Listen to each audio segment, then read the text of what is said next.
你呢個病維持咗幾耐？呢個病都維持咗20幾年啦。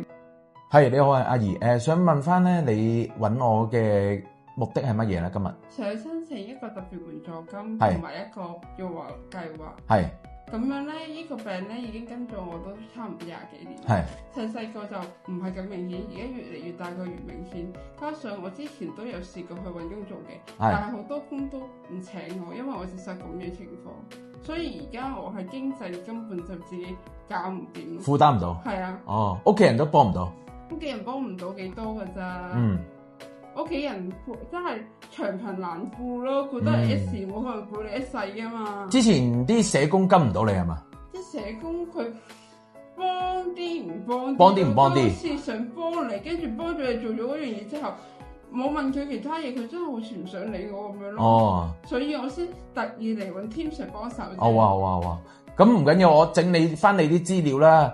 咁啊睇翻啊，如果係足夠嘅資料咧，可以申請嗰個特別援助金啦，同埋咧呢個6月份開始嗰個融和計劃要準備定啊，即係你要去衛生局啊去準備定啲醫生證明啊各方面嘅嘢，係啊。咁你而家最希望係邊方面可以申請到咧？特別援助金。特別援助金。因為如果你淨係申請融和計劃，佢差唔多冇記錯，好似3個月發一次嘅咋。係咪根本幫唔到幾多？但係如果有嗰個援助，有嗰個特別援助金，我就起碼可以搞得掂咯。哦，你啲藥澳門都買唔到係咪？有啲啲藥一定要去珠海買。喺珠海買。哦，又要兩邊跑啊。係啊，因為北京，因為協和嗰個醫生專科一定要我去珠海。OK， 好，咁啊，唔該你先。咁我哋咧會係盡快幫你處理呢個情況。有咩消息咧會馬上處理，好冇啊？好，你放心。OK， 好。